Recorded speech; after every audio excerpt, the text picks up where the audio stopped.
Okay, so this next one my partner puts a palm out, and what I want to do is put a hammer fist onto his palm. And now he drops his hip, stretches his spine, and he just rolls underneath me, and he sinks on this curve and uproots me through a double palm. And then I give him a bit more, and he sinks underneath. Once you've done this a few times, then the person on the top sinks underneath, and because I'm in a top position, I can touch his foot and then relax my elbow under his foot. So in the form where you're cutting down, you have this downward cutting energy, but I want you to close the hand. It's a lot easier when you have a closed hand to start with.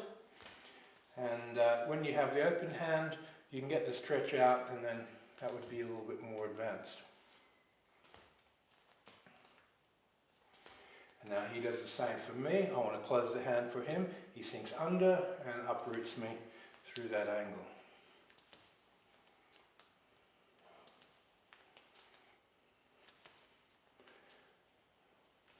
And so forth. And this is how we train this handshake. Okay, thank you, and see you on the next video.